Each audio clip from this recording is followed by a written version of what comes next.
Alex Williams. Mm-hmm. What's up? Not much. Long time I haven't seen you. Long time you haven't seen me, man. Yeah. I at the beginning when I started doing this, I think that it was the first episode that I did with my sister. One of the things that I brought up, I had mentioned how I started hitting people up and like everybody had answered the call to serve and stuff like that. You know, there were people that I hadn't spoken to in a little bit. I think we did Ryan last week. I hadn't spoken to him in probably like well over a year. You were the longest. Yeah. And for some reason, when I started picking people out, I was like, Alex is one of those guys that I got to hit up because we've always had like good conversations and stuff that. And I feel like we vibe and shit. Mm-hmm. So I made sure that I put out that call, and sure enough, you answered the call. Of course. Mm-hmm. Of course. I'm a soldier. Yeah. You want me to tell you something that I've never told you before? Yeah. You love me? Fuck it. Yeah. Yeah. I love you too. Yeah, man. I love you too. Yeah. But what I was going to say is similar to that is that I've always considered you one of my best friends. Oh. And at some point when we were working together closely, I actually considered you my best friend. Yeah. Because, you know, technically with my friends, I have friends and I have family. Like, and most of my like close friends, it's all family and stuff. But you were like a best friend and stuff like that. No, I appreciate that. And I never told you that. No. And you're going to do it in front of the camera. I never wanted to give you the satisfaction before. Oh, it's because I knew you wouldn't leave it alone. Oh, I'm glowing. Yeah. I'm glowing right now. I know if I ever told you some shit like that, you would never let it go. Oh, no. Now it's in camera and it's going to be in for the world to see. The internet for the rest of our lives. Every day that's your birthday. Every year, I'm going to send you a video of this. It's coming out. And that's why I didn't want to do it, because I knew you would take advantage of that shit, and I knew you would just twist it, turn it, and be like, and throw that shit in my face. You're going to do that to your best friend? Yeah. Best friends, you know, talk shit about each other and hold them accountable. And for this moment, I'm going to hold you accountable. Okay. 2 days or actually a week after this comes out, I'm sending it to you with that snippet. Like, you remember when you said this? Yeah. And send me $100. You know what the sad thing is that I know you're going to do that. Yeah. I know I'm just going to be at home. I'm going to be laying in bed. You know, I might be having a good day. I might be having a bad day. And I know at some point I'm going to get that text message and it's going to have you. Yeah. No, for sure. You're gonna send me a picture of like, hey, I got a new dog, and I'm gonna send you a picture of the snippet, and like, don't forget this moment. And something tells me you're never gonna let me forget. No, never. That's gonna be. I might have just messed up. This might have to get edited out. So nope, there's no clapping. No, but to be honest, feel the same way. Yeah. When we worked together and everything, I had one of the best days of my lives with you. I don't know if you remember, but Cinco de Mayo. Oh, that where we went to Epcot. Yeah. And we drank around the world. And then for some reason we ended up going to Walmart, go get more alcohol. But all I know is like somehow we ended up at Roscoe's and there was a party outside. Yeah. And we were just chilling, but it was just that was banging. Yeah. I remember that day. Yeah, yeah. And we were. It was shout out to Hila. Hila was with us, right? Yeah, yeah. Shout out to Hila. We had fun on fucking Cinco de Mayo. I do remember that day vividly. But then where do I go after that? Let's go to the topics. Let's go straight into it. Let's just dig deep. These topics, I think they're very good, open ended, and I'm gonna talk a lot. Apologize to the fans. Yeah, it's funny because, you know, I'm pretty sure you only came up with these answers maybe about like half an hour ago, if not less. Hey, I'm a person of the moment. And as soon as I saw you, I felt these questions. Oh, yeah, you definitely live in the moment. I definitely do. Definitely do. That's why I'm broke. Well, since you want to get into them, let's get into them. Okay. So, ladies and gentlemen, this is the My Favorite Parts podcast. I'm your host, as usual, João da Silva. I'm here with my guest, Alex Williams, one of my good friends, that answered the call of friendship after 2 years of dormitory that we haven't spoken, that the bonds have not been fully expressed and stuff. And now we're going to express them as much as we can. Might tear up. Might. Yeah. There's going to be some emotions here. Waterworks. Yeah. They might not be good emotions. There might be some sad emotions. Waterworks. And might cry for a man. No Diddy. Yeah, no Diddy at all. Oh, I got that in. Yeah, that was it. I know you wanted to do it so bad. I'm dying. Yeah, I know. That's it. Yeah. But with every episode, we go into what his favorite parts are. About 3 options that we've presented to you that you've supplied to me within the past half hour, and then we'll go into our favorite part of the week, and then we'll wrap up with my favorite questions. I'll ask them two questions to wrap up the episode, and then we'll ride off into the sunset. Perfect. Yep. Dark So, outside. with that being said, let's go into your favorite parts. The first one that you had brought up to me was going to be Dune as a whole, and you were going to expound on some of the items within there and what your favorite part about it was. Yeah, Dune, big science buff, right? Like sci-fi movies. As a kid, watched Tremors, which is like a B movie. But when Dune came out, so I watched Dune when I was 10 years old. They had an old version of Dune, and it was horrible. If you, I've seen actual like posters and like snippets of it, and I didn't realize that it had come out. And I seen stuff of it, and it didn't look the best. No. So they have some graphics in there, and all it is a block. So that they have shields. When they shoot at people, they have shields. They didn't have the graphics to create a nice shield, so they just made a block of reflection. But I loved it. It caught your eye? Yeah. I was like, oh my God, this story is amazing. And it was a mini part series that was on TV. So I think the Sci-Fi Channel did it, made it a little, probably like a 5-part episodes, which each episode was about an hour long, and told, like, I would say the first part and the second, probably the second book as well, some of the second book of the whole Dune expanded universe. The great part of this is that Dune is such a huge universe, right? I think they have about 5 books, or actually even more. Probably expanded a little bit more since I read only it. found that out like within the past like 2 weeks that they had like. I thought it was like maybe 3 books, but it's been past that. But and you got the House Atreides, and it's just so good. It's almost like Game of Thrones because you got all the different houses, and they're trying to attack each other and own the spice in the world. Won't do any too much details. You got to look it up if you want to get more on Dune. But the great part is it's never been visualized, the whole book, right? When the 8-part series came out, it's a Sci-Fi Channel, a little part series. So not many graphics. Some people loved it, some people didn't. But they never expanded to past the parts of the whole book. So what's great is this movie, a lot of fans love it, did great money in the box office. So kind of to be able to get to see past part 2, if they're going to start part 3, part 4, that is amazing. That story looks amazing. What they can do and how deep the lore is. Because I don't know if you know, like what's the guy, the kid that plays the part in the king? Oh, Timothée Chalamet. Yeah, Timothée Chalamet. Yeah, what a great actor. Chalamet.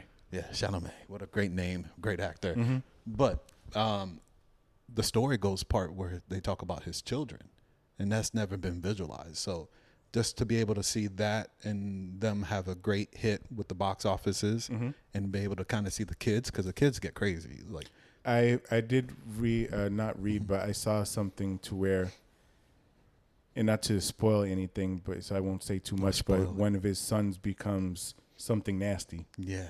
And it's awesome. Yeah.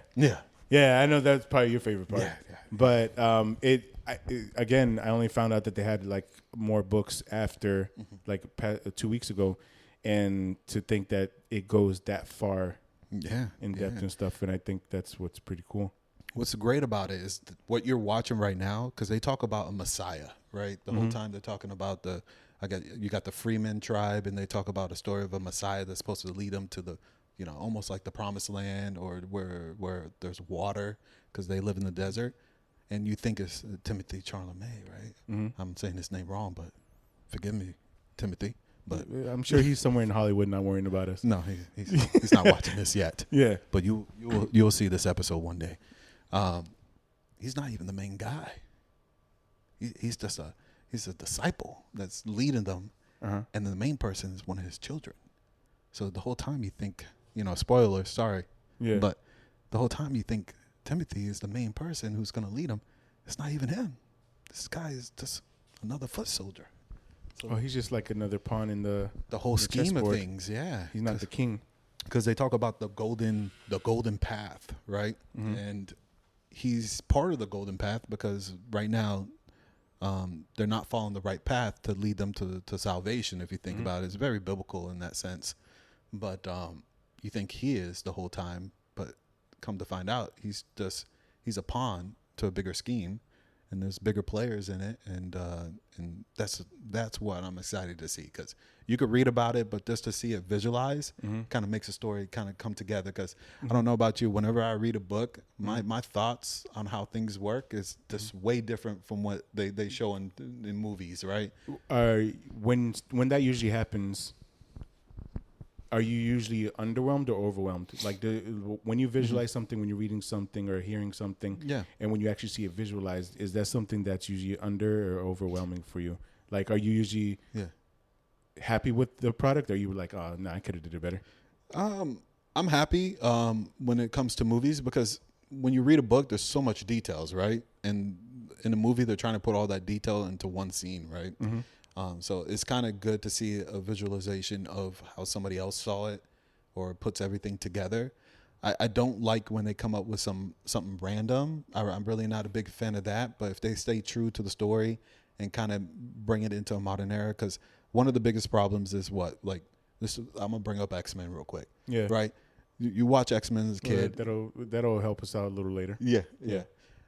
You watch X-Men as a kid, right? And let's say the 97, the old X-Men stuff. And then to see it visualized, right, is cool. The thought of it is cool, right?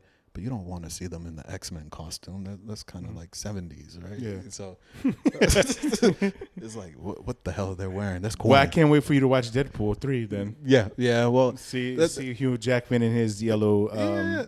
But that's different. They do it tasteful. That's kind of like nostalgia. Right? Yeah. They're from what I understand, they're kind of justifying it because they're going back to the past, right?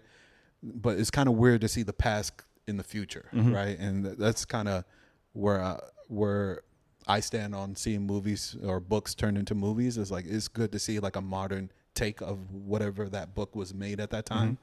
I'm not a big fan when they stay too true to like costume designs and stuff like that. Okay. Like, anime movies or anime shows turned into movies. Like, no, I don't want to see them wearing the same costume in the anime. Yeah. That's kind of corny. Like watching the Airbender or something. Right? Like, yeah, make it modern, make it grown. I'm a big fan of dark. Like I like, if they're gonna bring it to the masses, especially older movies, don't make it so dark. Oh no, make it very dark. I don't want it too child. But just to get back into Dune, is just the thought of it going further and kind of visualizing it. That's very great. Just to kind of experience that.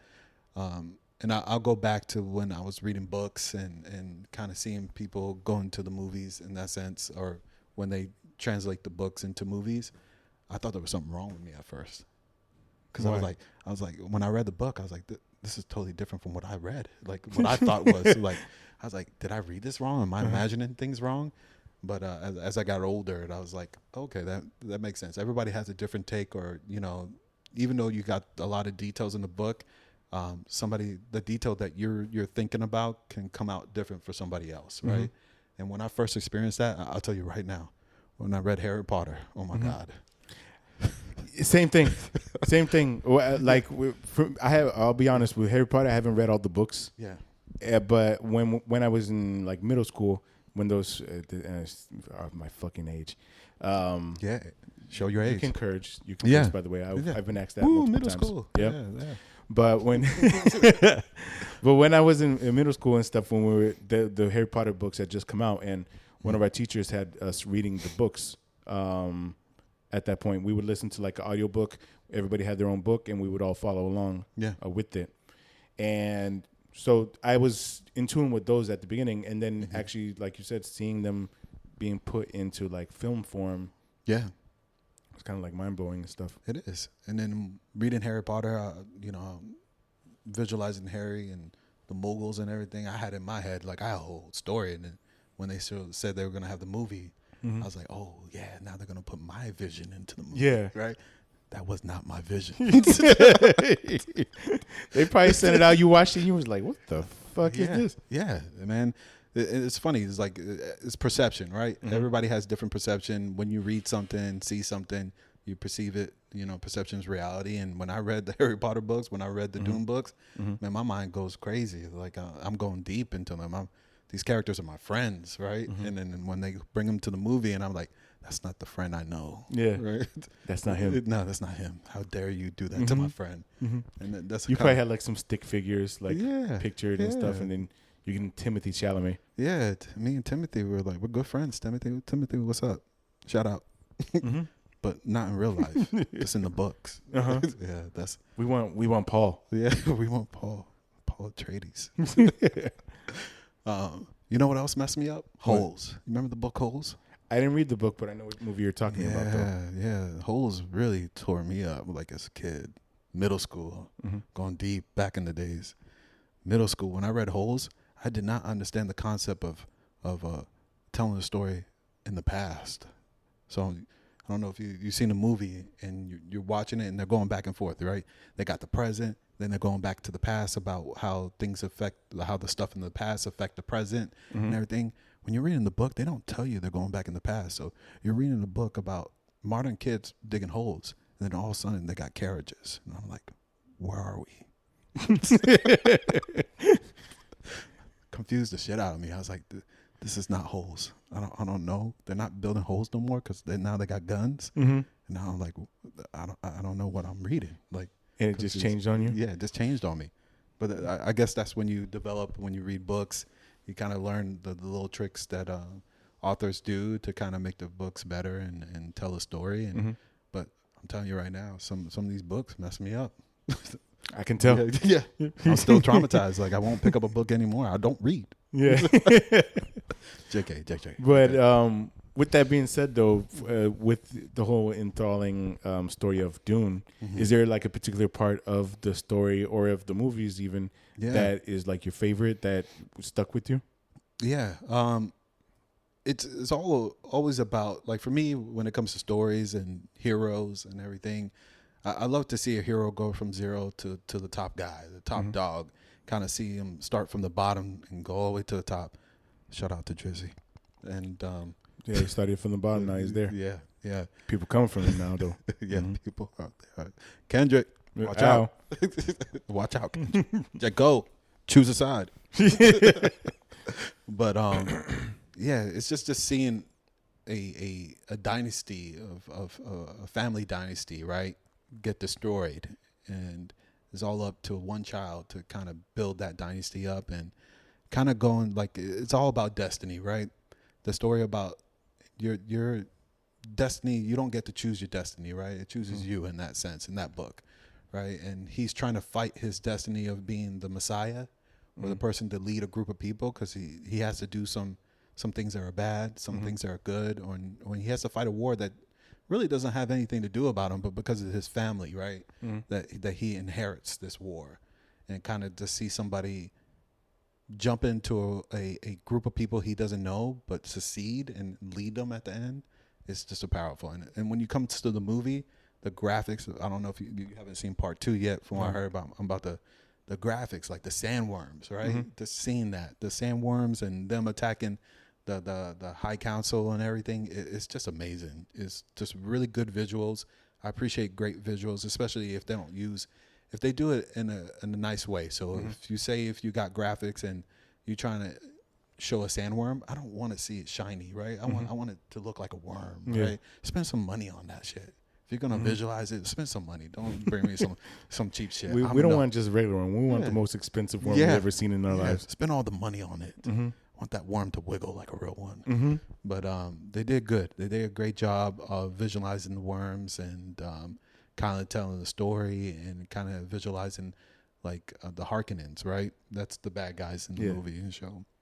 And they talk about, like, how they have a device that keeps them floating in the air, right? And in the movie, they have a scene, right, that they're all floating in the air, but it kind of throws you off at first because the whole movie is grounded to reality, so everybody has gravity in it, right?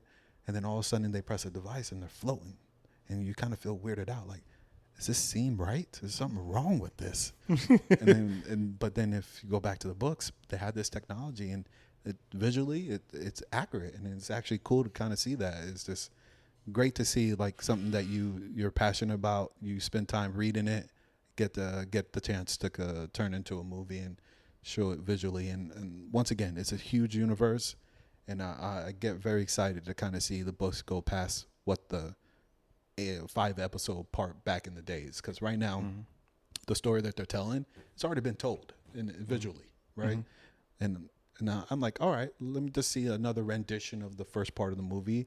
And it was good. It was great. It's a long, like the first Dune episode or first Dune movie. It's a slow starter, slow burn, but then it gets good.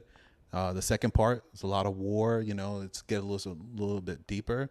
But then if they go for the third part, oh my God, this is like houses fighting each other. Yeah, if I'm correct, I've heard that the director wants to do the third one. Like that's part of the plan and stuff. So hopefully they follow through and let them do that. I want them to, because the story expands. Because whenever they talk about Dune, it's always I forgot the planet right now. I can't think about it, but it's about the spice, right? But not a lot of people know why they're collecting the spice. What are they using it for? Who's the race that's controlling the spice, right? And when you go into, like, you know, you got the world, and it kind of goes back to what our world is you got the limitation of what we see in the earth, right? We have all these politics. Not going to go in deep into politics, but you got all of what's going on the planet, right? But there's something bigger going on that you have to worry about, and kind of be able to see that expand that way. It's going to be amazing. That's good. It better be amazing. Yeah, I wanted to see the second movie, and I was going to do it when I got back to Seattle, but now, like, you need to. Yeah, listening to you talk about it, I kind of really want to go see it now. Oh, man. Stuff. It's probably gonna be the first thing I do when I get back. Yeah, it's amazing. I told somebody to watch the first movie, and they were telling me it was boring until the end, which I get it, because it's a slow burn, because they got to tell a whole bunch of story. But the other one, once you understand what's going on, second part blows the first movie apart. That's awesome. It's awesome. It's always good when a sequel actually lives up to the first part. The hype, yes. So let's hope that the sequel to this answer is just as good as the first. Yeah. So the second part of what you wanted to talk about was kayaking. Yeah. And I don't know, you did justice to Dune. So let's see if you do justice to kayaking. So tell us about what it is about kayaking that makes it one of your favorite parts. So I don't work out as much as I do, right? Or previously, you see me, my weight go up, go down. You see me being skinny as hell. Yeah, you've seen mine go up, and go up. And no, you got slim too. But I'm out. Like, I play sports as a kid, right?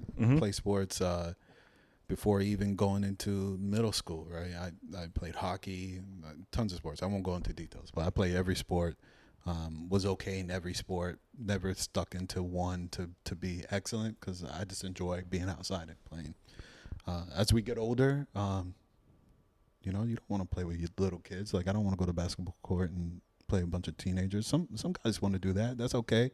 But as adults, not everybody has the time to show up at the court at the same time. So, if I call my buddies, hey, be there at 6, they're going to be there at 8. And I don't got time for 8 o'clock. I need you at 6, right? So to kind of get that workout, the cardio, and actually kind of experience the outdoors, because we were talking previously about, the outdoors, and kind of experience that. Live in Florida, but we live in Orlando, right? Yeah, and which things, isn't the most outdoorsy. No. You have a lot of flat land. You might see some cows, but even a lot of cows, actually. Yeah, a lot of cows, but even those are going away. There's more apartments than cows now. Yeah, there's nothing to milk anymore. No. The other day I was looking for milk, and I couldn't find the cow that I was looking for. But that's okay. It's all right, Florida. You're growing, or Central Florida. It's growing, which is exciting because more opportunity. But we still got a lot of natural springs, right? And kind of the best way I have found to experience those natural springs is kayaking. One reason is because it's a good workout, right? You're working that upper body, but you also just get some sun, kind of get to see like the nature of things. Because, and I'll go a little bit later about this, but when you're kayaking, you're just enjoying, relaxing, going with the flow of the water, right? And you're just going down, and you kind of get to experience the side of Florida that got destroyed, right? Yeah, because all the the one that we fucked up. Yeah, we fucked up everything. We got a lot of retention ponds now, right? It's like I can't drink this water. Yeah. But the natural springs now, I don't enjoy swimming as much anymore. It's like, oh yeah, I'll dip in the water a little bit. Yeah. Nice. What do I do now? Unless I'm playing, like if I have a lot of friends or something, you might play some water polo or something, or just wrestle each other. But yeah, I'm gonna act like you didn't say neither of those. Yeah. Keep going. No diddy. No diddy. Yeah. Dang, you got that off before me. Yeah. Hold on.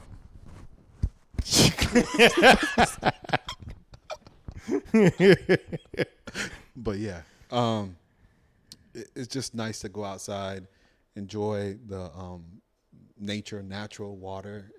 Get to see clear water, because everybody we actually have a place called Clearwater, right? Yeah, in Florida. Yeah, and it's nice sand, clear waters and everything. No, the water is not clear. It's not too clear, right? Yeah, it's golf. It's warm water though. Yeah, I'll tell you that. Yeah.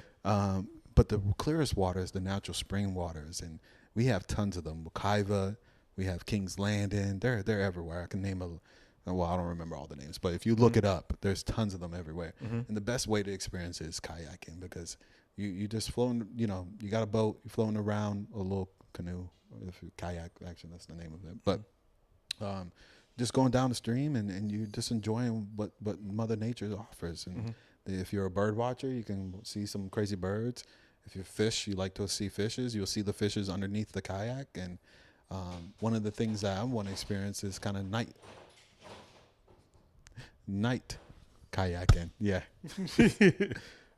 That's a new thing that's starting, is night kayaking. You can kind of do it at night, and a lot of kayaks now have the clear bottoms. I don't know if you've seen I didn't know that. Yeah, that's a big thing now. They got the clear bottom ones. That way, while you're kayaking, you can see the fishes underneath your kayak, and it's pretty cool. But it's just being out in nature, getting a nice workout. I'm a little competitive with myself, and I had a past relationship that brought this up.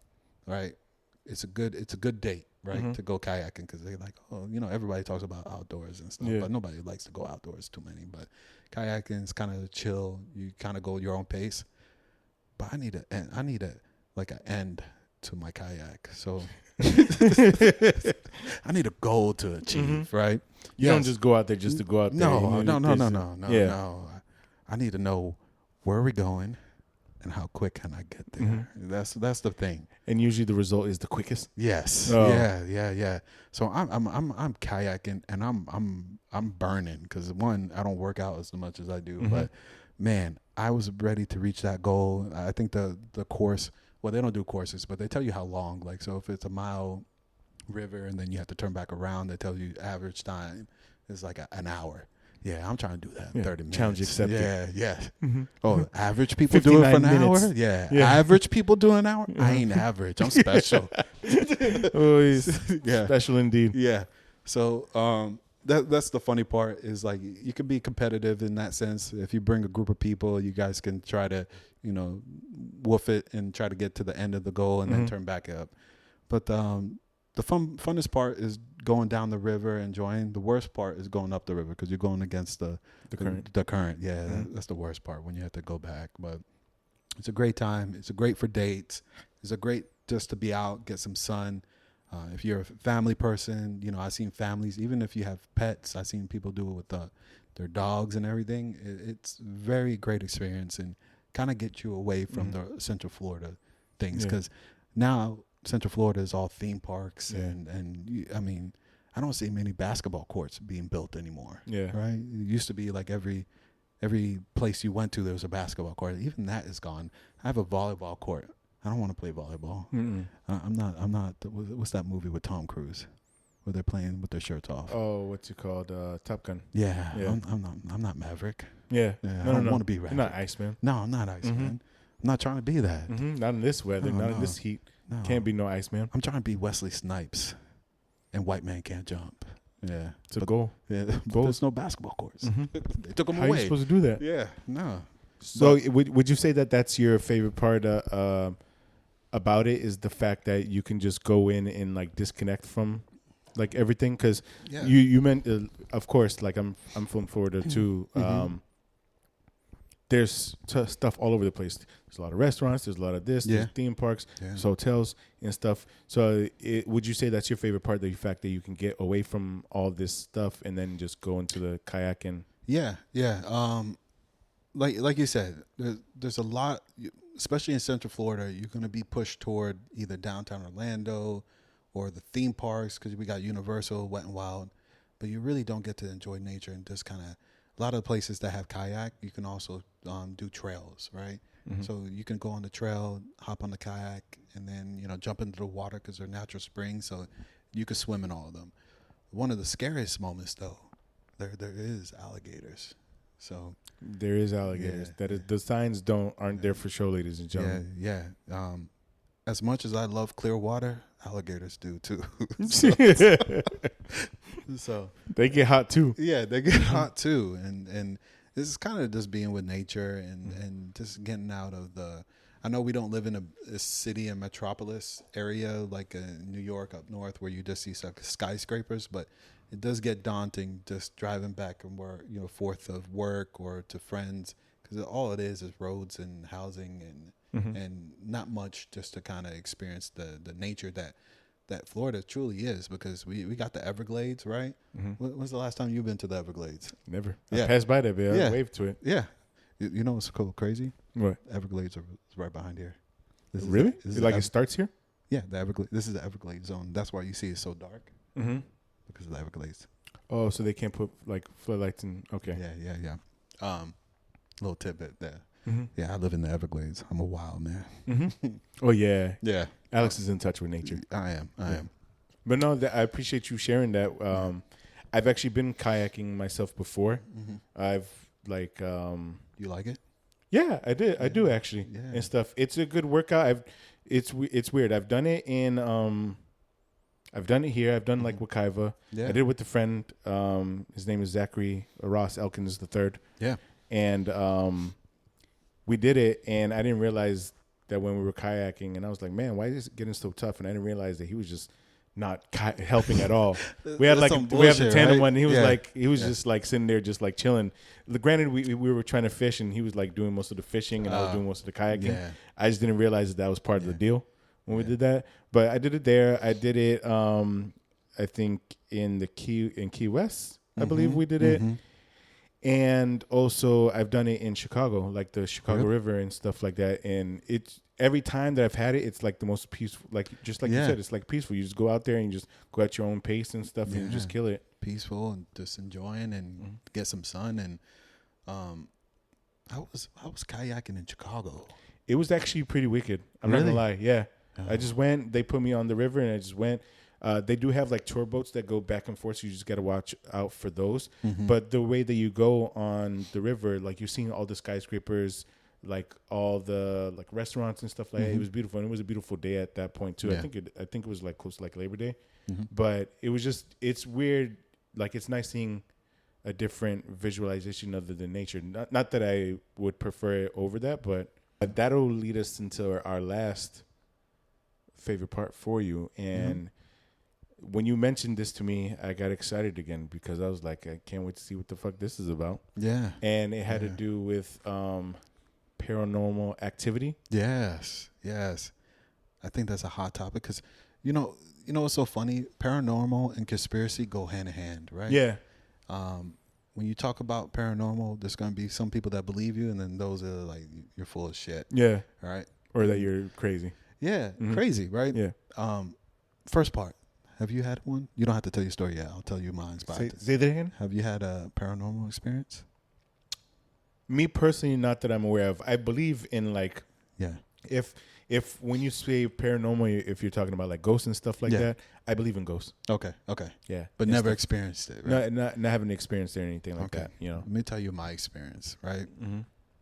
This is probably when middle school, probably right before I'm going to high school. Yeah. Before you begin, though, Yeah. just as an overall theme for it, because I'm assuming this is probably going to be something specific for you. Yeah. As an overall theme, do you find the subject of paranormal activity like interesting? I find it interesting. I think there's a lot of hoax out there, but what's more interesting is how strong the mind is, right? Because I feel like a lot of it is on each individual mind playing games. But I do believe that there is some real experiences.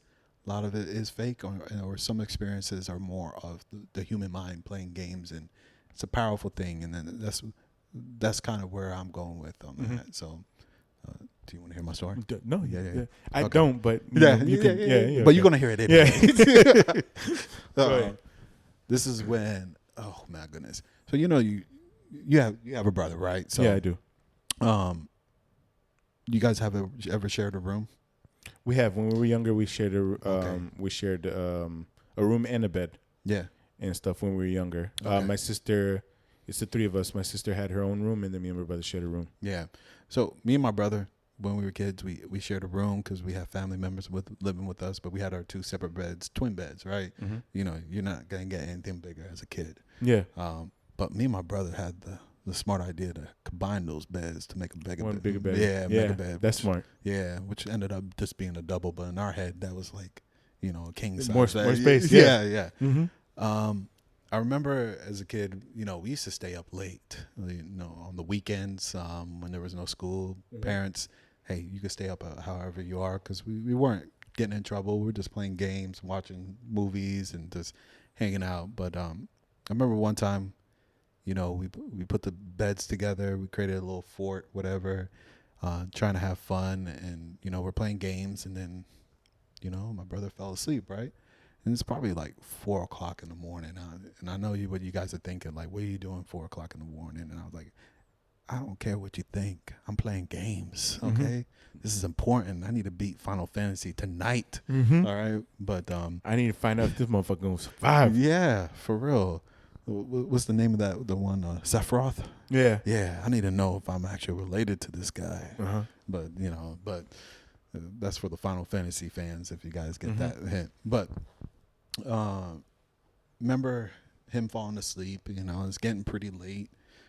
Had a ceiling fan on in the room, and, I turn off the lights, right? And I'm getting very tired. I'm very tired. So I sit back, lay on the bed. And then all of a sudden, I start hearing the fan pick up. I was like, this is weird. I'm like, did the electricity just turn up? Because in my head, I'm thinking, like, more power, fan must be going quicker, right? But that's not how it works. But I hear the fan just twisting, and then I hear the door creak, right? Little creak. And I was like, right? And I was like, what the fuck? And I'm scared of dark. I've been always kind of a little bit scared of the dark since I was a kid, because I watch way too many true criminals or whatever. True crimes and stuff. I'm always trying to protect my back, right? I never sleep my back towards the door. I need to look at my enemy. But, yeah. If you're gonna kill me, if you bust in, you gotta. Yeah. If you're gonna kill me, you're gonna kill me in front of my face. Is that for real though? Yeah, that's true. That's true. That's fire. That you don't sleep with your back to the door. Never. I can't do it. That's why it's always good when I have a young lady or somebody sleep in the bed, I put their back towards the door. That way I can sleep the other way finally, because I usually sleep the same way every night because I don't like my back door. But when I know somebody else is going to get killed, I turn around. Yeah. It's Sacrificial lamb. Hey, you're here tonight to be a sacrifice. No, just sleep right there. Yeah. Oh, you like the left side of the bed? Good. That's the closest to the door. But yeah, so I hear the fan pick up. I hear the door creaking, right? And at this time, I'm watching a lot of scary movies, watching a lot of true crimes. I was like, this is about to happen. Yeah. This is a paranormal experience. Like, all I had to do is hear somebody, say, Alex, I'm about to kill you or something, right? But I was like, no, I'm not going to wait for this. I'm going to attack this monster, whatever it is, right? But anyways, I could not get up. My body couldn't move. It would not move, right? Yeah. So my eyes are wide open. The fan is spinning faster. The door is creeping open and it's dark, right?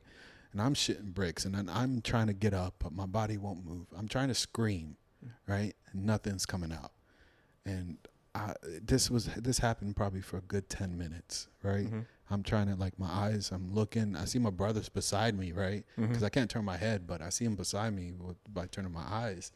And I'm like, man, I just need to wake him up, right? And then all of a sudden, my body pop open, right? And I get up and I'm like almost crying, but I didn't want to scare my brother, right? Yeah.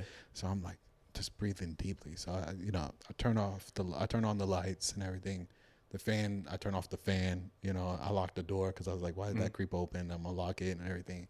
I didn't get to see anything, but I would say that's the closest experience I had to a paranormal, because I felt like if I would have just sat there, something would have happened. But the weird thing about that you mentioned that, and what I would like to think that you experienced was like, I've heard people refer to it as a night terror. It's weird. You remember I told you that before we started this recording and stuff, I was telling you how me and my cousin on the last episode, we were talking about like dreams and nightmares. Yeah. That was one of the things that we both like experienced. Yeah. That like you had that moment where you just stuck and you can't do nothing. Yeah. Surprisingly enough, I think my brother was with me too, like sleeping with me when I had mine that I explained on the last episode. Yeah. And it was the same thing. Like it didn't last as long as yours. I don't know. I think I would have just asked somebody to end me if it would last 10 minutes. But it was like something similar to that and whatnot. And it's funny that you just mentioned that when we were literally talking about the same thing. Yeah, and the reason why I wanted to bring up the paranormal, because like I said, it goes into like the mind play games, right? Not until like, I would say probably when I was 27, I kind of like, I did experience this. Let me like look up what happened. And it comes down to like, right, I was staying up late, and as a kid, you're running around. I played sports as a kid. I definitely believe it was a form of like sleep paralysis and, and night terrors, right? Because your mind, you're tired and everything. And you always hear stories of people who stay up or who have what you call that, where they can't fall asleep. Insomnia. And if they do that for a couple of days, they'll start having visions and stuff. So it was like, I always say, like, it's a form of that. And I do believe a lot of paranormal activity comes down to your mind just really playing some strong games on you and you choosing what it is. I think one of my biggest fears too, and this is why paranormal is so like a big topic for me, is that I have a big fear that the reality I see is not true. I in particular believe that. Yeah. What, are you not able to hear yourself? No, I did. I don't know why I did that. Okay. Okay. All right, cool. I felt the button and I was like, okay. Clap. I do believe that because nobody quote me, I'm not anybody that has any type of like knowledge or like scientific facts about this. But from what I understand, like when you visualize something, from what I understand, we all hallucinate all the time. Even if we're not like, nobody's taking like mushrooms, nobody's taking like any psychedelics or anything like that. Just in nature, we hallucinate because our eyes are just seeing stuff and then transmitting signals to our brain, which helps us visualize. Yeah. So in between those signals getting sent back and forth, there's some hiccups here and there. Yeah. So I heard sometimes it's something that might be minuscule, like maybe you might look up in the sky and you see a bird that's like just crossing paths. Yeah. The bird isn't actually there. It's just something that we're hallucinating and stuff. So I do believe that we do things in that nature often. Definitely. And when you look at, like, let's just go to the fact that scary movies, one of the biggest scary movies for me is the ones where a person has experienced something, but nobody else can see it. Right. Which is like, it seems like a lot of them are like that nowadays, but that comes down to my biggest fear is that, hey, I see myself as somebody, but what happens if I'm actually just in a psych ward this whole time and I'm living this life in my possible. head? I know there's people that have thought you belong in one already. But but they will never catch me. Aha. Yeah. Joker's on you. But yeah, yeah. go ahead. Yeah. But yeah, and those are the things that actually keep me up, right? If I see a movie, to this day, like if I see, I'll just watch a movie called Say Yes. I think the name, don't quote me on this, is Say Yes, but has to do with the monkey paws, where they have to hold a monkey paw, and then they get to see the other side, right? Mm-hmm. But the whole time, whoever's holding the monkey paw, right, can invite a demon into their lives, right? Mm-hmm. But nobody else can see this demon because the person who accepted the demon is the one experiencing everything. And the reason why I bring that, because the whole time she's fighting people and stuff, but she's fighting her family who were actually trying to help her, Mm-hmm. but she thinks they're demons. So every experience that she's seeing, she thinks they're trying to kill her, but at the end of the story, they're trying to help her. Yeah. But because she's got a demon in her, or she's experiencing things differently or perceiving it differently, she's thinking that everybody's against her, and that could happen to anybody, because you hear these stories. I think there was a scientist who created the affinity symbol. Mm-hmm. He was talking to like a person all his life that wasn't real, right? And he was a smart person, and I wish I knew his name and everything, but I just know that he created the symbol affinity because he created the formula for it. Mm-hmm. But he was crazy because he was talking to people that weren't really there, and all his life he was experiencing that. What kind of crazy stuff is that? Yeah. That's kind of like, if you think about it, that's a ghost. Yeah. And then the weird Yeah. thing is that like the symbol is so prominent. Yeah. Like it's all over the place. Like some people get it tattooed. Some people use it for a meaning, and somebody does. And then we find out that it was made from some crazy motherfucker. Yeah. Like, imagine like something great happens to you, right? Mm-hmm. And you become a movie star, Mm-hmm. but this whole time you're just like a mute in the bed or Yeah. something. Yes. You think you got, you're living in a mansion. Yeah, you think you're living the life that you have in your head, but when in reality it's and that scares me, right? yeah. Because you will never know, right? And just think about it, right? You go across the street, like you go to downtown, right, Orlando, right? Mm-hmm. How many crazy people, are like homeless people, you see just living their life and Compared to other places that I've lived at, not that not much in Orlando, yes, but okay. let's say Chicago, right? Did you yeah. see that more in Chicago? Or they don't have a big homeless? Not that I've seen. If you want to use an example, unfortunately, we'll use Seattle. Okay, Because they do. There's a lot. Yeah. Wow. Yeah. There's actually Like from my experiences, there like in there's a area that's called Third Ave because I live in downtown. Yeah. And there's a prominent population of like homeless people on there and stuff like that. I'm assuming it's because there's a lot of transportation there, but yes, that would be the example. But there is a lot more there than I would compare to like Orlando. Yeah, or you've seen videos, and if you're into like the YouTubes and stuff like that, you've seen people up north in New York, right?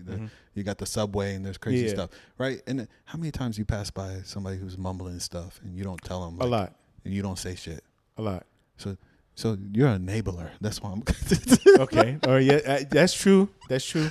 I mean, I do it. I'm just joking, but I do it. But nobody really tells them like, hey, you're going a little crazy here, right?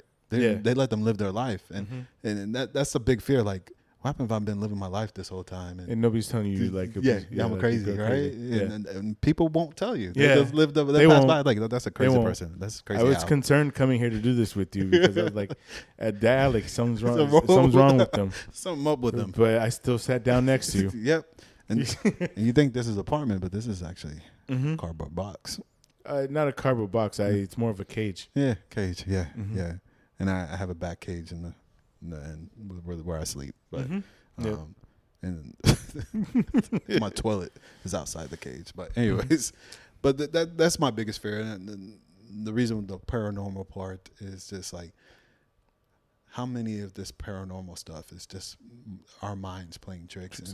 And I'm a strong believer, like also like the power of a community or the power of multiple people thinking the same thing can create stuff, right? And it's kind of scary at the big stuff because we're small, right? The grand scheme of stuff, like the world is big. There's many people, and we're just one individual, and just the power of people thinking of the same thing, what can happen? Because when we built nations, but because a group of people have gotten together and experienced stuff. But it's weird because you think about like mob mentality where if everybody believes the same thing and everybody believes that one thing is true, even if it's not, it becomes true because it's funny that you bring up mob mentality because we were talking a little bit earlier about the new generation of workers, right? Trash. And trash. I'm sorry, trash. No, but yeah.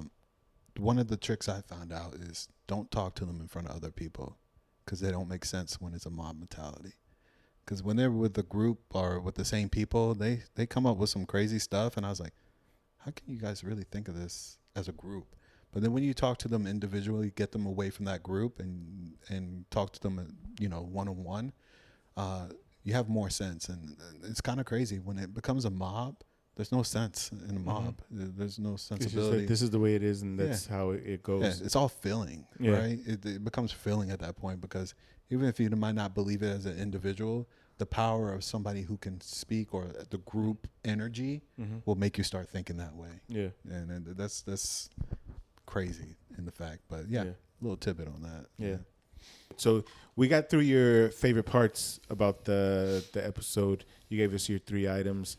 At this part, we do my favorite part of the week. Usually, I just highlight something about the week that interests me. Yeah. Again, I was trying to do something that was like uplifting, blah blah blah. And in the world that we live in today, it's very hard to find some positive news. So I just found some stuff that I enjoy and that I like, and that's what we're going to talk about. And you had touched on it a little bit earlier with one of your conversations, but one thing I wanted to highlight because it was a huge part of my childhood was X-Men '97. Yeah, it came out. I can't recall how far in the season that it's in so far, how many episodes have come out, but it did come back out. It was like something wicked that I was excited to see them come out with because I used to watch the shows on every Saturday morning on Fox when I was younger. Yeah. And it was like a huge part. That's how I got introduced into X-Men. Yeah. It has some of the most iconic suits that they have. Like Wolverine's like blue and yellow tiger stripe, whatever you want to call it.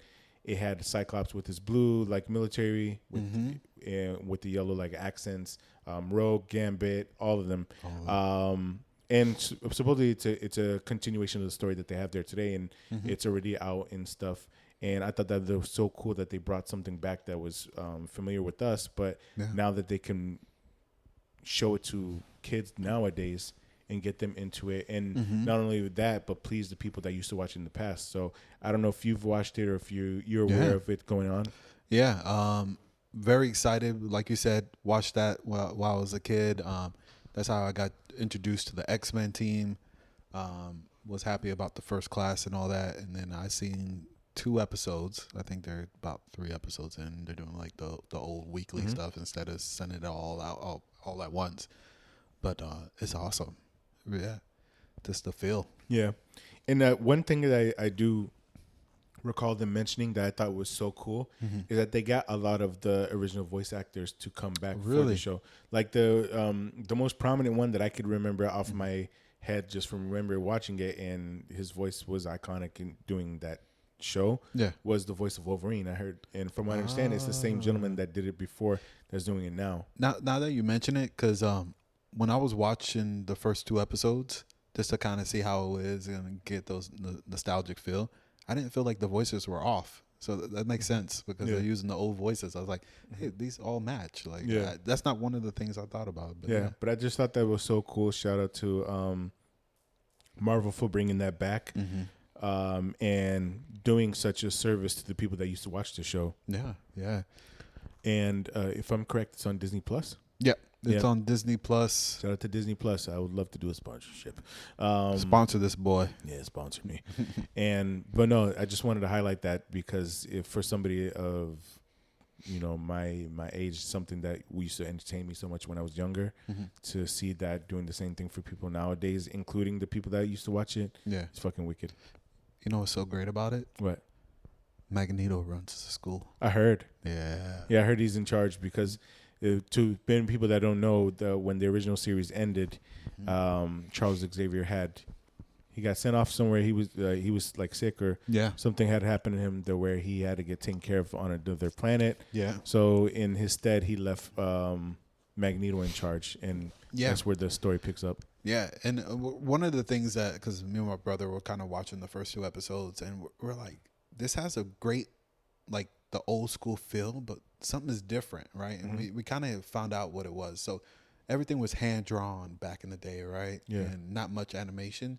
Now it's like it's got the hand drawn, that old feel, but they can give you different like views because it's still like animated now, fully animated, and that was kind of cool to see. Is like have the old school feel, the old school drawing style, but kind of with the animated with the.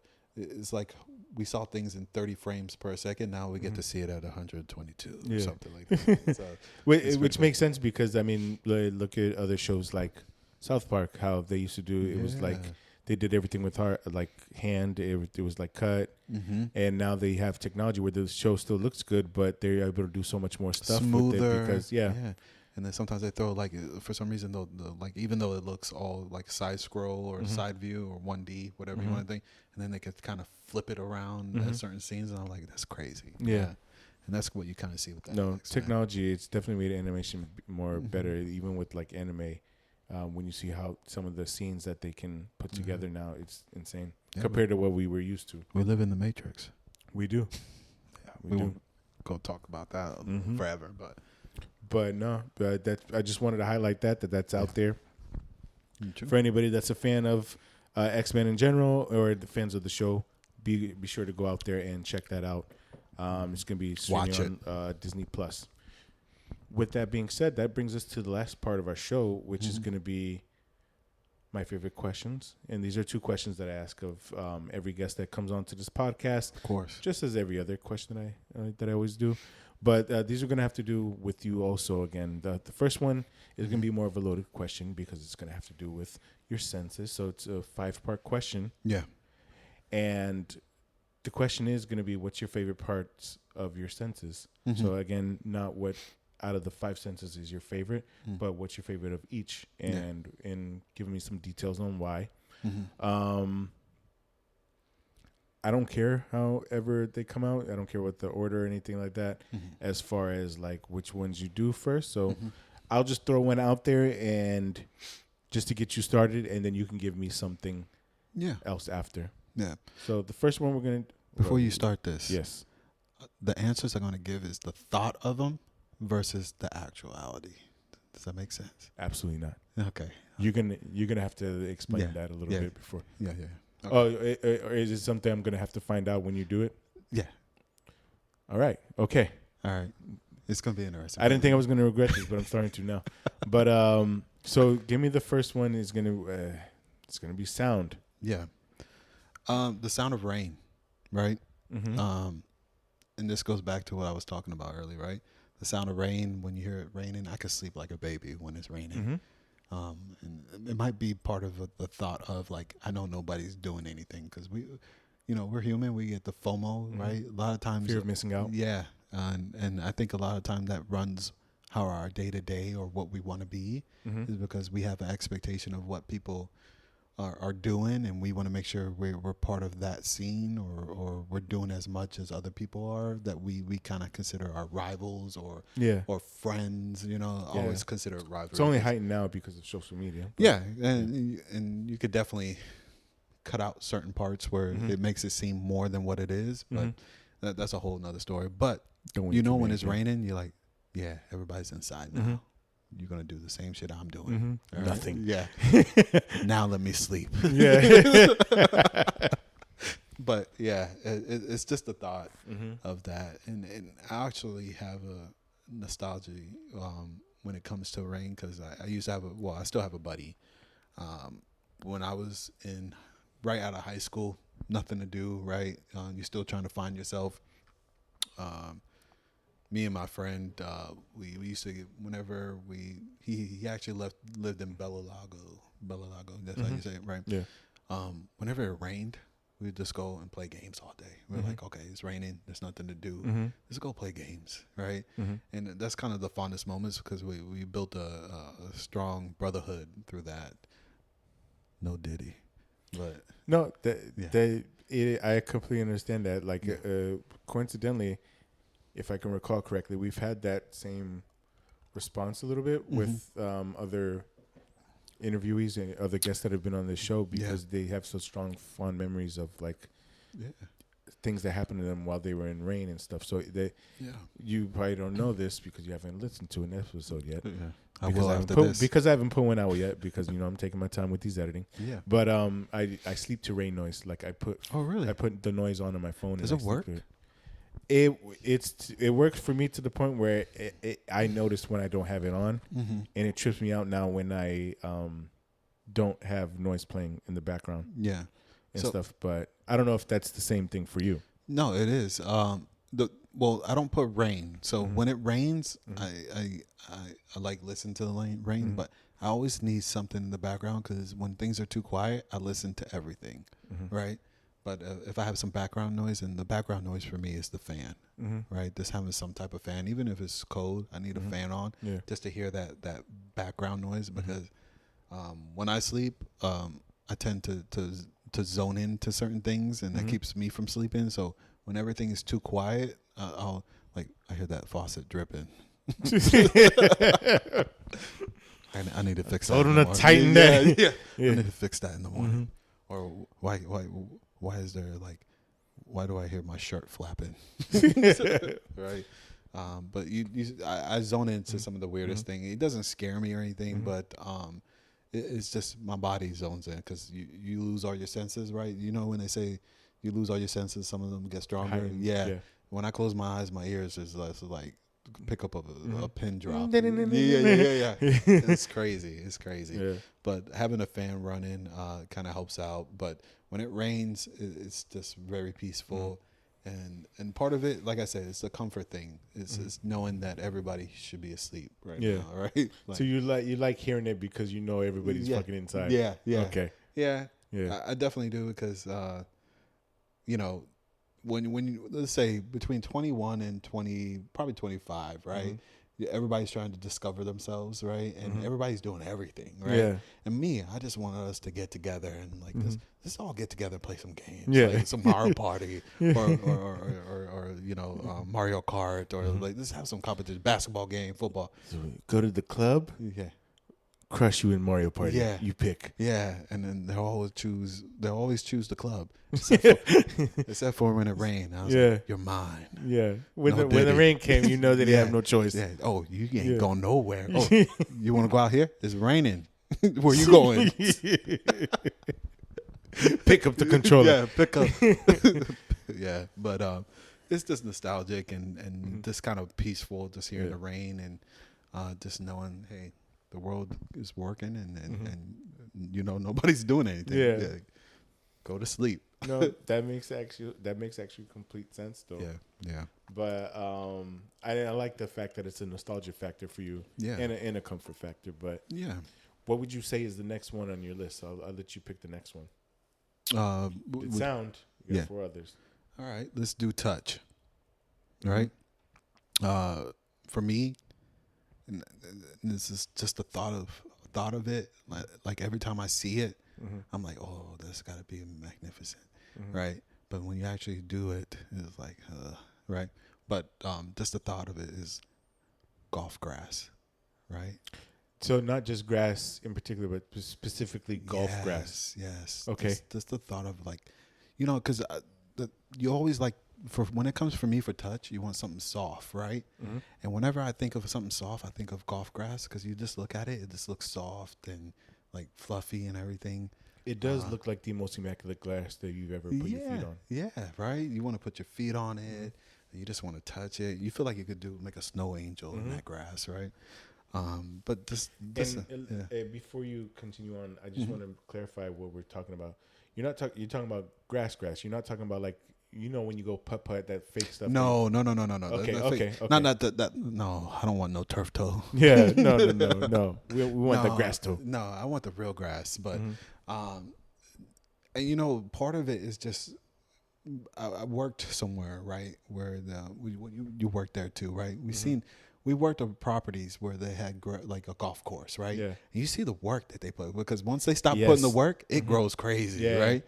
And we've seen the before and the after. We've seen somebody take immaculate care of a golf course, and then unfortunately that golf course had gotten sold, and in between, the buyers taking over and everything, that grass had gotten turned to like shit because nobody was taking care of it at that point. To a zoo. And it just lets you know how much care goes into. Yeah, I thought to be honest, before that situation, it's like, man, that course takes care of itself.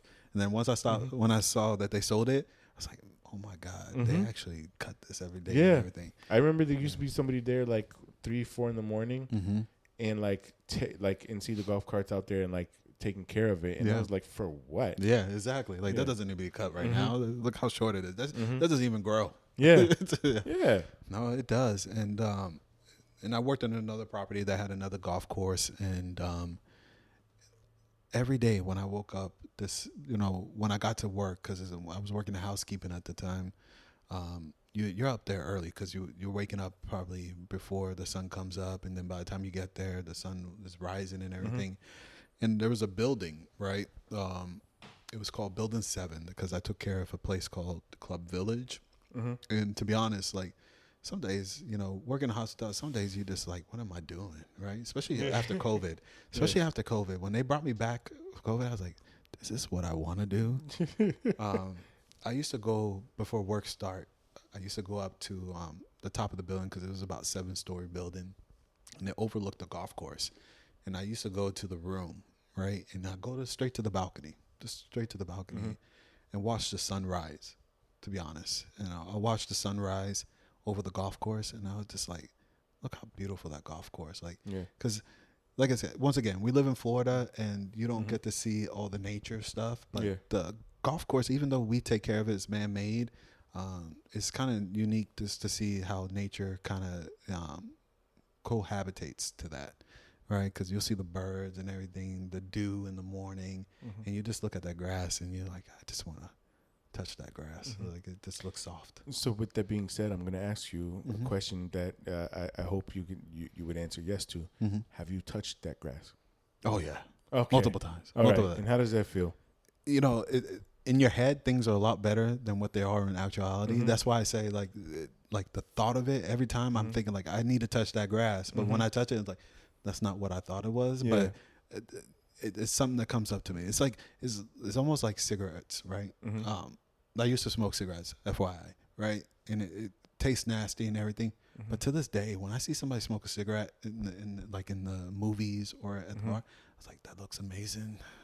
But then when I actually take a puff of the cigarette, I'm like, this is disgusting. I feel sick. Like, right? It's just the thought of it. Your mind. It goes back to your mind. Your mind will make things seem a certain way until, in actuality, is when you actually do it, it's not as great. But the grass was always good, right? It was it satisfied me. But in my head, it was more than what it was. I would think it was like clouds, right? Like I'm touching a cloud right now. And then when I touch it, like this is not how the clouds feels, So, but yeah, that's out of all the answers that I've gotten so far doing this. Yeah.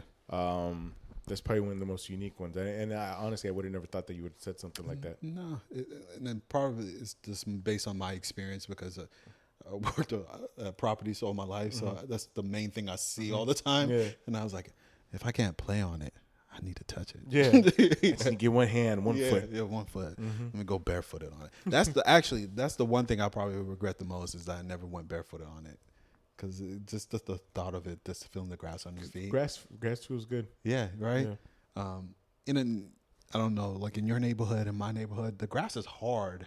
Yes. At my house, right? My parents' house, let's say it but that we're way. ethnic, so we can, my feet can take it. Yeah. But I would love to put my feet on some classy grass. Yeah, some classy grass, I mean. Yeah. Yeah.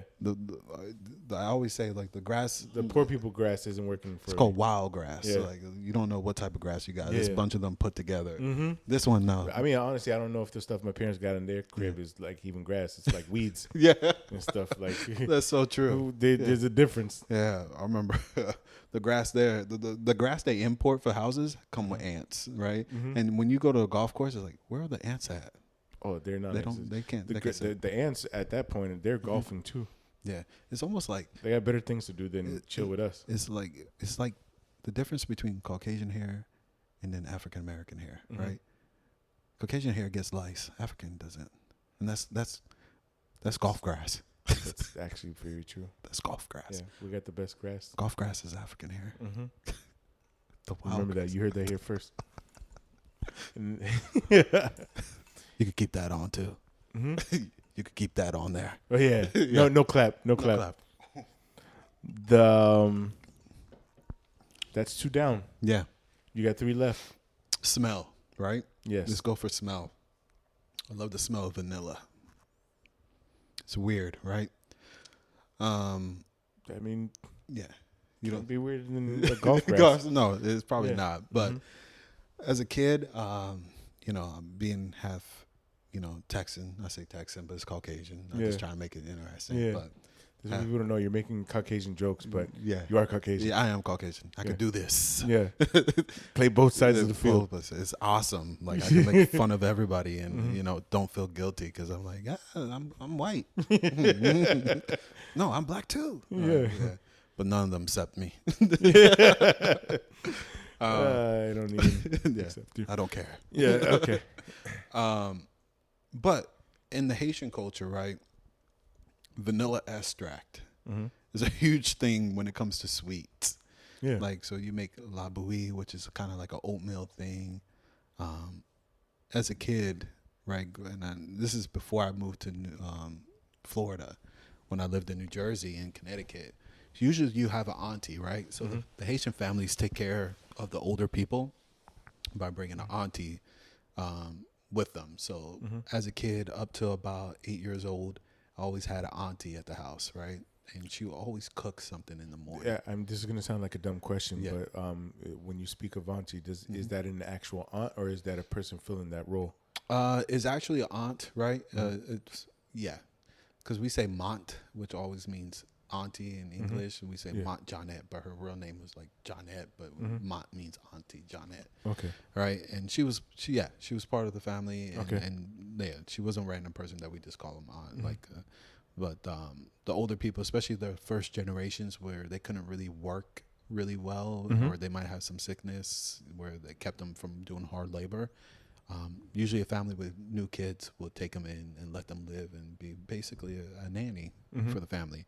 And they will happy to do it because they have a place to live and all they have to do is cook, right? Yeah.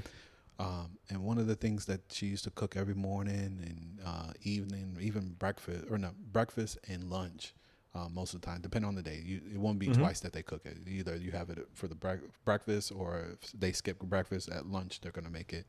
It's la bouillie, right? And it's basically cornmeal, but it's basically oatmeal, but without the Quakers, right? It's a different brand that they use. And one of the thing is, I remember, is just the vanilla extract just going through the house and just smelling. I'm like, oh my God, yeah.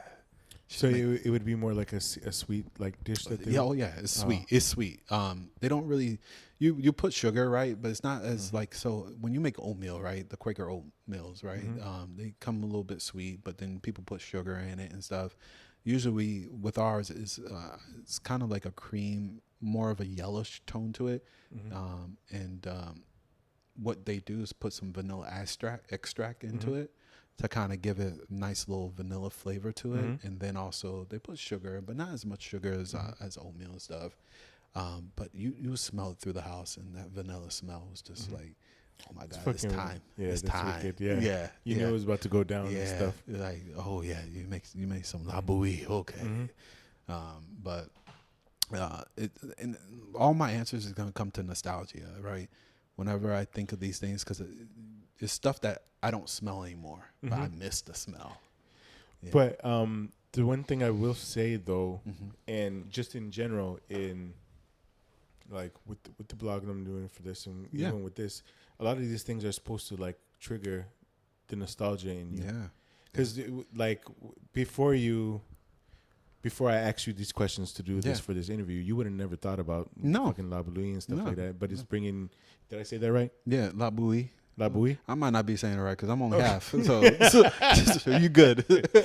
But that's the point of it. Like, Yeah. it's to bring the nostalgia and to bring the things out that that you might not think about all the time and stuff like Yeah. that. And like you brought up something that had we not been doing this, we would never had this conversation about that No. you fucking love vanilla because you was back in Jersey fucking having your auntie fucking Yeah. like Making that. Yeah. cooking it for you and shit And- like that. But that's the point of this. So Yeah. the fact that you say something like that is it's a powerful. good thing. Yeah. No, it's powerful and brings back some memories that I don't remember because rest in peace, all of them, like all my aunts that took care of us as kids are gone, and that comes with age, and it's kind of nice to kind of remember those things that they used to do that now I'm thinking about it and talking about it now. And now you want some. Yeah, I want some. I was like, who do I get it from? But is it one of those things that you would maybe like hit up your mom's up or like a family member to see if you could do it? Like, so I have a cousin, a young cousin, right? And she's kind of like our sister, to be honest, because she's really my cousin. But we took her in because in the Haitian culture, a lot of the parents don't have the money or the support to bring their kids over. And my mother has been very fortunate to be able to bring some of them over. And I've actually worked under your mother, and she's amazing. So. She's a very powerful woman, and in the sense of what she does and the care she takes and what she took on and how she helps people. But like I said, I have a cousin, and she knows how to make all the Haitian dishes, right? And if I call her and I told her like, "Hey, make this for me," she'll be like, "All right, I got you." But it's one of those things. Like I'm probably gonna have to do this after this because I kind of forgot about the dish. But then thinking about the vanilla brought that back out, and I'm like, I need that now, right? Yeah. So that's probably something I'm gonna call her about, and it gives me a reason to call them because. You know how I am. Like I get caught up with everything. You've been asking for these questions forever, and I'm like, I'm gonna do this today, and then my mind goes somewhere else. But at the same time, I don't hold you against that because I'm the exact same way. Like if I'm hitting anybody up, it's usually for a reason and stuff like that. Yeah. Like I personally need to do a better job of like checking up and stuff like that as much. And you know what? It's very important as we get older too, because like this, right? I'm like, dang, this is cool, right? Yeah. And then I was like, why don't I keep in touch more and, go visit more and stuff like that? And it's just, you get caught up into your regimen, going to work and then coming home and doing your things. But you got to stay close to the people that that you feel close to, you get along with, because that's friendship. You don't, you're not going to really happen again. Cause I could tell you what, I hate a lot of people. Like I don't like a lot of people. And just to have this kind of, chemistry, no Diddy. Yeah. But no Diddy. But it's awesome to have, to be honest. Thank you. I appreciate that. Yeah. But that's 3 down. Yeah. We got 2 more left. Okay. And I think it's we've done sound, we've done touch, Yep. we've done smell. Yep. So we need taste and sight. Taste and sight. Yeah. All right, let's start with sight. Yeah. All right. This is kind of weird, like all my things. You'll be surprised with some of the answers that I got. But I like the sight of the ocean in the dark. In the dark. So you like okay. So think about this, right? In the during the day, you got the ocean, everybody's on it and everything, having fun, right? Now, whenever you have a chance, go to a beach at night and just know how insignificant you are. That's 100% true. Before you even get into more details about it, I literally came back from like a trip to Colombia like about a month ago. And at some point during the trip, we had the place we were staying was right at the beach. Yeah. And we walked outside one night to go do some swimming at night and stuff like that. And you went swimming at night? Yeah. Oh, you guys. And I can't swim, so I was shitting bricks, dog. I would be shitting bricks. Yeah. But you feel insignificant, so I'm gonna leave it up to you to explain. Yeah. So during the day, right? You got people swimming on it, conquering the ocean, right? But at night, I don't conquer. I get conquered. Yeah. At night, you're kind of seeing the waves go back and forth, and then you kind of look out, right? That's the thing. Like when you look out in the ocean, you see how big it is and how insignificant you are, it kind of puts you in perspective. Like my worries is just small. Like there's bigger worries out there, and I kind of like that, Phil, because you know, growing, even when you're like, it got me through some stuff. I'll tell you that, because whenever I go to the beach, right, and probably between 21 through 27, we used to do a lot of beach trips and sleep at the beach, right? Just randomly, or we'll sleep at the car, or me and my brother will take trips and go fishing. I probably told you a You couple did times. tell me that back in the day that you guys would do that periodically. Yeah, we will do it once in a while. We'll go out to the beaches, towards the coast. No matter what, we just drive to a random coast, go fishing, spend the night, and we'll sleep in the car. If the beach allows people to sleep on the beach, we'll sleep at the beach. But most of the time, we slept at the car, like at a Walmart, because Walmart doesn't bother anybody. Yeah. But just looking at the ocean and kind of just seeing how vast it is and nothing on there, is like we're small, right? The things that we worry about is just smaller than compared to there's bigger stuff out there, and you need to think bigger, because we're worried about, like, we have Central Florida, right? Yeah. And my world evolves around Central Florida, right? But there's so much. There's the whole other states that I could be thinking about, that I could expand my horizons, and this kind of to kind of get grounded that way, kind of puts me in perspective. Like, I'm thinking too small. Yeah. Alex, it's time to think bigger. And whenever I get into, like, I never notice it until I actually see that scenery, and it always reminds me. And it's kind of scary to be at the same time. It's kind of scary at the sense, like, this ocean will eat the shit out of me. Like, if I put my toe in here, they're gonna take me out. You think I stay away from that motherfucker?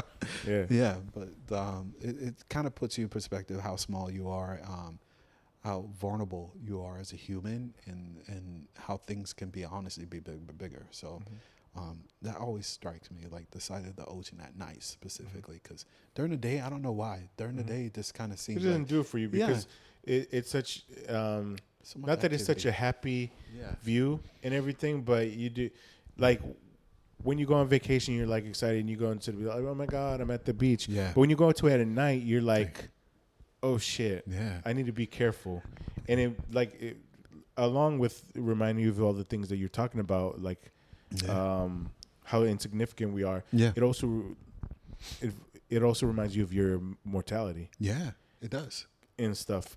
So I do believe now, especially now, hearing you saying that the impact of the view of the ocean at night is much more impactful than it is of the day. Yeah. Because one gives you the sense of hope, the other one gives you the sense of, like, reality. Yeah, it gives you the sense of reality, and it just makes some of the, like, you think you're going through a lot, and then you kind of see that, and it's like, I'm not going through anything. Yeah.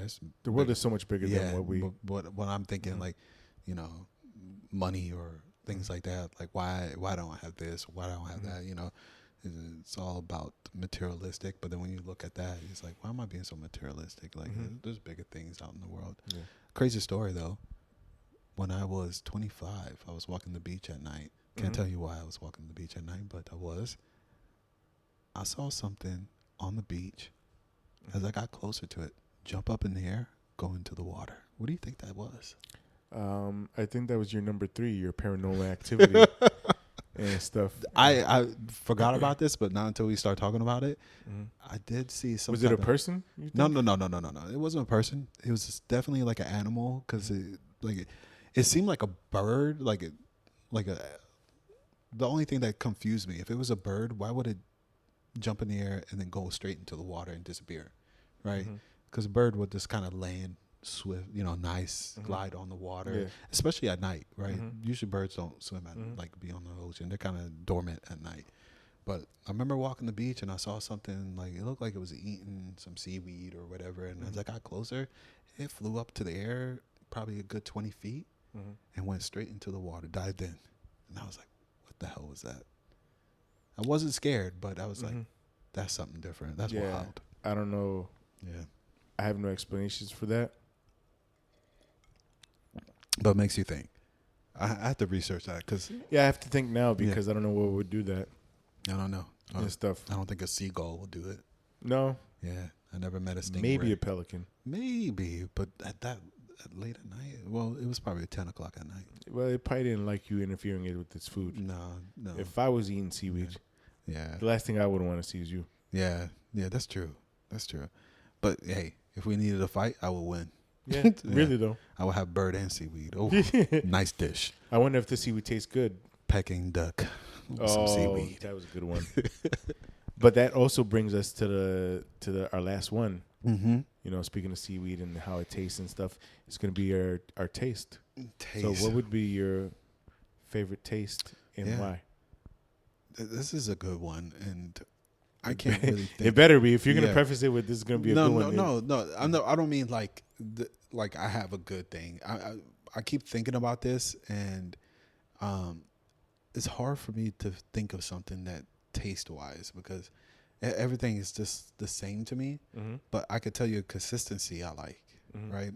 And this goes back to La Bouille, right? I like the consistency of custard, right? I like the taste of all custards. So if it was like, say, cheesecake, right? Because it's kind of like a custard, but it's a hardened custard way. Love it. Boston cream. Love it. Yeah, Boston cream, yeah. Right? Because that when I think of custard, that's what I think of like about as far as like a custard and stuff like that. No, of course. And the reason why I say like I brought up cheesecake because cheesecake before it becomes the form of cheesecake, it's kind of like a custard. Yeah, form. before it sets. Yeah, before it sets and hardens. But I love cheesecake, right? And I love Boston cream, right? I don't like the Krispy Kreme. Hey, Krispy Kreme, change your Boston cream filling. But yeah, you heard it here first. You need more of a custard instead of a whip. But Dunkin' Donuts does a good. Yes. The only thing is, but I mean, they originated in Massachusetts, so yeah, that's true. And then they just need to figure out a way to make things more fresh, get it fresher to the people, and that's the problem. With that being said, because I do find that interesting that your taste is like the taste of like custard or more of the texture. Yeah. How are you with like creme brulee? Love it. Really? Yeah. You know what's so funny? I'm so uncultured that I just had creme brulee like probably a year ago. Really? Yeah. And I was like, you know what? I should try this because this is probably similar to flan and all that. And it's not, but it was amazing. Like I had it, and I think it was I don't even know. You know where I had it, and it's probably not the true form. I had it at like a crawfish place. I mean, there's only one way to make it, so I would imagine they did it in the way. But if you enjoyed it, that's the part that matters. Because I mean, if they do it right, like you're supposed to get that custardy feeling and stuff like that. And that's but anything. But you know what else too? Most custard have vanilla in it. Yeah, right. And that probably goes back to the but it you see how weird it is that some of the things connect and stuff like that. Because with most baking, at least from my experiences, some of them take like things like vanilla bean or vanilla extract and stuff like that. So to get some of that nostalgia vanilla you get bean, from there. that's such a weird thing. Vanilla bean and then vanilla extract.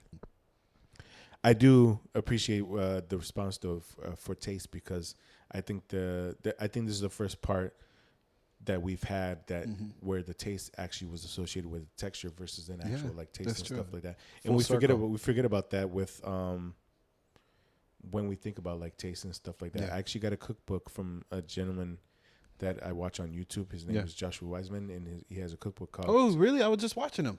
I met him in Seattle. No, I met him in Seattle. And it was the most embarrassing thing I've ever done in my life. Yeah. So I was just watching him make because tomorrow, to be honest, tomorrow I want to make my own pizza.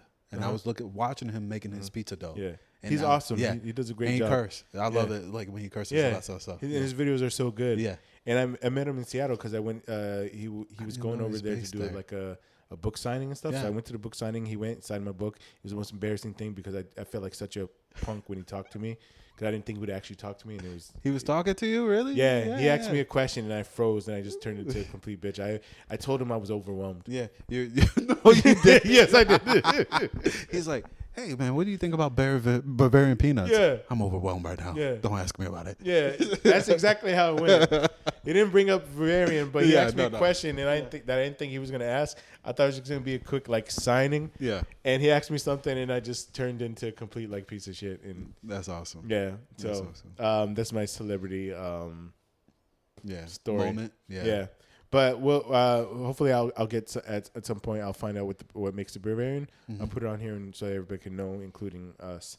But thank you. But no, his book is called Texture Over Taste, and it deals more with, and it's a bunch of recipes that have to do with more with texture. Okay. And stuff, and like it goes That's into like interesting. crunchy, it goes to like Yeah. other parts of like the taste palette and stuff like that. So Now that you're bringing that up, right? I never understood when somebody said like because I like all foods, to be honest. Like there's very few foods that I don't appreciate. Maybe the flavor of it, like maybe today I don't want it, but like there's always a moment for every type of food for me, right? And I always get weirded out when somebody's like, I don't like the texture. And then I was like, I know some people that are like that I've had in my life and stuff, and then but this tastes great. yeah, it does, Right? and that's usually what I'm more focused on. But there's some people that where like Yeah. the actual texture of something will turn them off. Like Yeah. a big one that I've heard a lot of people talk about is like mushrooms. They don't like The texture of mushrooms, because sliminess or something, right? that, or like just how soft it is and stuff like that. You know, I bet there's like some childhood trauma to that. You never know. No, but we could dive into it. Yeah. One day we can. Yeah. The because I you never know where some of that stuff pops up you from. never know. Yeah. But no, I know texture is a big thing for some people. Yeah. But that is the last part of the senses that you've answered, and you fucking banged them all out. I was worried about you, but you fucking pulled it out. I'm in the moment person. Yeah. I'm in the moment person. You had me scared. I'm a closer. So with that being the closer and stuff, there's one more question I have for you to close this out. Yeah. And well, there's going to be two more questions. One I'm going to ask you after this one, but in this particular one, it's one you might be familiar with just because of the background that we came with. Yeah. But what's something that you've done recently that you're proud of? And if not something recently, then something just in general. Yeah. It's twofold, right? And man, I gotta be careful how I say this, but my career, right? And you saw it, right? We started. I seen you grow into to when you were in the hospitality and everything. You know, we started from the bottom, right? Honestly, we started from the bottom, grinding, going through it. I'm very proud of what I've accomplished. Do I think I want more? Yes. Do I think I deserve more? Yes. But I'm also happy about how I'm affecting other people's lives, right? Because we were just talking about this. There's a new generation of workers in there, and they're not fun to work with at all. You have to be very hands-on with them. Entitled. And I'm saying that nicely. Yeah. You're a lot more blunt than I am. Yeah. And I get moments where I'm blunt, but I'm very proud of those that actually take my information and kind of go with it, and I tell them how to progress their career and stuff. Because this in our industry, there's a lot of hidden secrets or things that people don't share, like, right? Because you don't know to ask the question. I always bring this up, like, you don't know what to ask if you don't know what it is, right? And I just share it to them freely, and knowing that, like, I didn't know to ask this question, I'm gonna provide this to you for free. You know? And I don't mean that they pay for it, but you might not know to ask this question. You might not be aware that this should affect your career, but I'm gonna tell you that. So I'm kind of proud of where I am in the sense of management, being able to affect people's lives, because that's kind of where I see, like, that's what I enjoy. Do I like going to work every day? No. Do I like dealing with guests every day? No. Do I like the problems associates bring to me? No. But I do like affecting people who actually want to move up or actually want to try to succeed in life, and kind of help them, mentor them in a good way, right? We talk about Kyle, right? And I'm sorry if I brought your name, but proud that he's a manager at a property, and I'm proud that I'm able to assist him.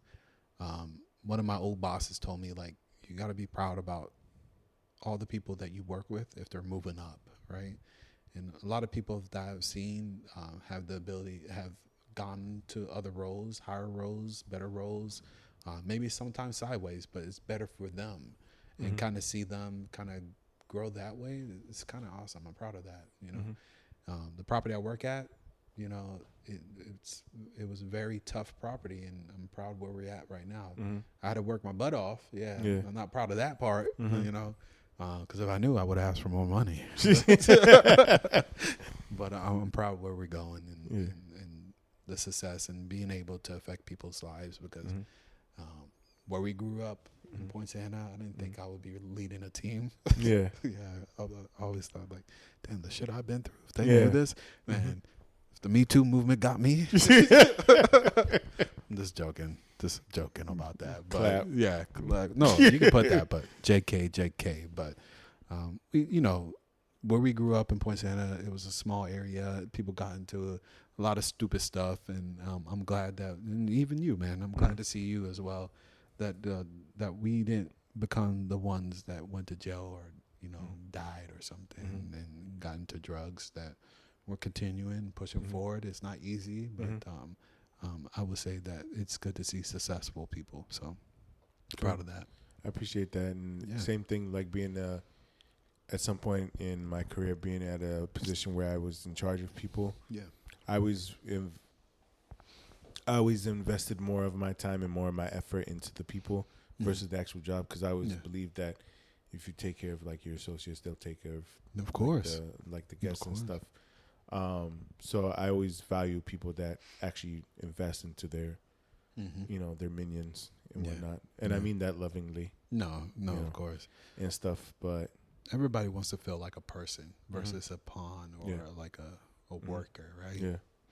You just got to be respectful about it. Everybody wants respect. Yeah. Yeah. And I'll teach it. No. I do appreciate that, because that resonates with me too. But that completes the podcast and the interview and the questions that we have and the conversations that we appreciate have. That. This is officially the last question that I ask you, and it's something that I'm starting to ask anybody that's on the podcast as we do this. But after we've went through the experiences, you talked about your favorite parts. We've talked about our favorite part of the week. We've went through your senses and some items that you're proud of. But at the end of it, how do you feel now? This is awesome, to be honest, because it kind of goes back. There's some things that I never thought about in years, right? And just to kind of get it back and put it to the forefront, it's kind of therapeutic, to be honest. I've gotten that a couple times, and now I'm like, should I get my certification? I'm playing with that, but I appreciate people saying that, because that's the point of it. Like, one, again, this is to highlight people that I know and eventually people that I don't, but to also like make you like the little things and shit in life that makes you tick. And it might be a selfish way to think about it, but it's like telling your story, right? How often do you get to tell your story? Especially in cases like us, where we're just like regular people. Yeah. And stuff like that. Maybe other people think of me like up here, but I just think of myself as regular. And same thing like you said, and just to be able to have the opportunity to tell a story and kind of think back of some of the stuff, I appreciate that, and it's a great experience, man. Thanks, bro. I appreciate that. Yeah, and I'm glad like it helped you feel a certain type of ways and stuff like that. Anything that you want to promote? Anything you want to say? Anything you want to highlight or anything before we sign off? Yeah. I have an Etsy shop.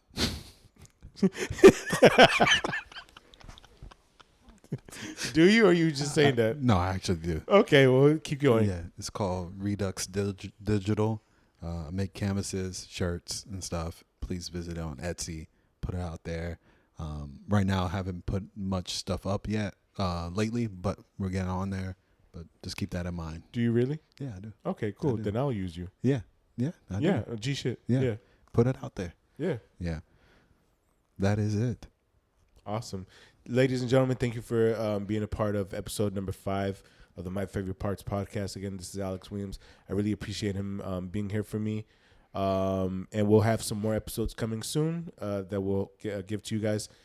And once I edit all these, we'll start putting them out. And we appreciate you guys for doing this with us and being here with us. And thank you, man.